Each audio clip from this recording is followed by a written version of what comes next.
This video will contain spoilers for the original Life is Strange ending, but not for the other games, and I am only looking at the gameplay rather than also diving into the comics that continue the ending.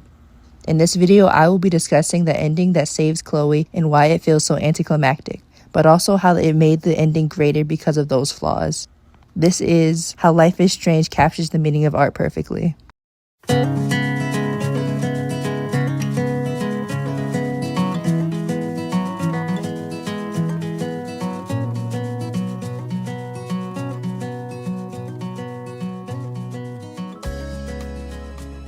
Life is Strange, a game released on August 11, 2014, the prime time for the beginning of social media, the time in which media would become more progressive in topics that dive into discussions of mental health and queer themes as a main selling point for the story, basically the norm for modern day content.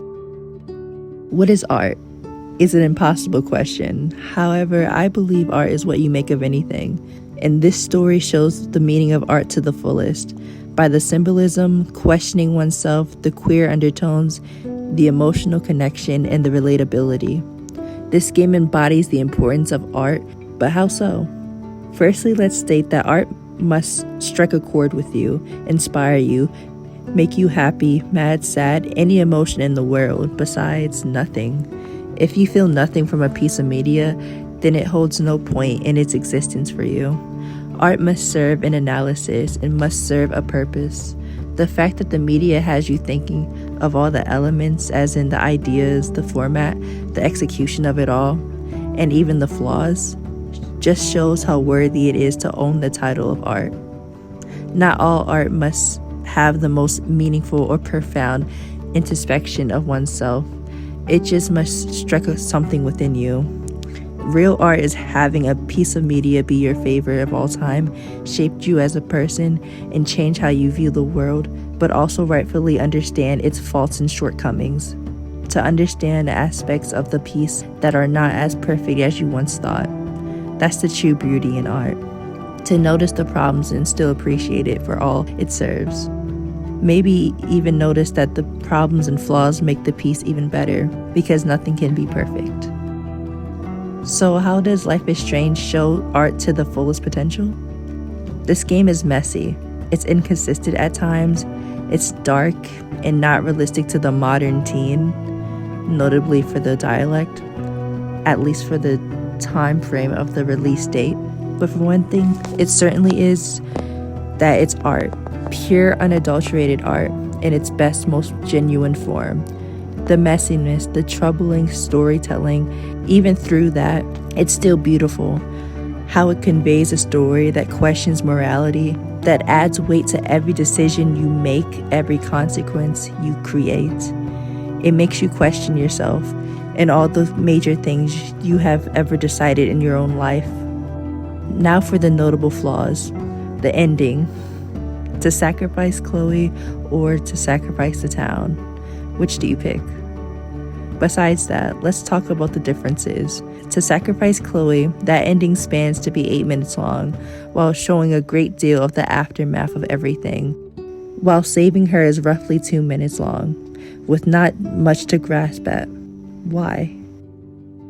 Obvious, sacrificing her was the true ending, versus saving her just felt like a cop-out to an anticlimactic finish. Saving the town is the obvious moral choice to make. So the game inadvertently makes you feel bad by giving you nothing if you choose to save Chloe. No people, no sign of distress from the two as they drive away, nothing. Not even the iconic choice to kiss in the storm, as that option is only available if you choose to sacrifice her. Truly a nothing ending. You get the girl, but at what cost? The only thing that wavers in your mind is that you possibly killed every person in town with just an empty feeling left. Why do I say this anticlimactic ending, or some may say the flaw of an ending is a good thing?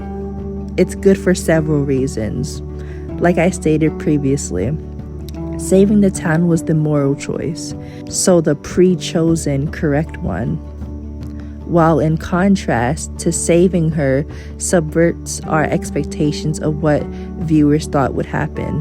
avoiding cliches, if you will. There are no big scenes like the kiss, the funeral, or getting to see everyone for the last time. Just driving off into the distance in a dull way gives the game more of a realistic depth to it, making the morally incorrect choice, but still getting what we want being Chloe. Makes it a rightfully justified, unsatisfying ending. For the last reason, adding nothing makes a great way to make the player feel empty inside because of their decision. No closure, no outright heart-wrenching scene, just blank. This is why I believe giving us nothing was a good flaw to add. It ties the game up into the mess that it is, the mess that life is strange. To end, there is a chance the ending which you saved Chloe was dull and lackluster just because the writers didn't appreciate it as much as saving the town. Despite any of that, the flaws and problems of this ending make it even more interesting. To not wrap up the story in a nice little bow and say they lived happily ever after. The guilt and sorrow still linger, though you got what you wanted.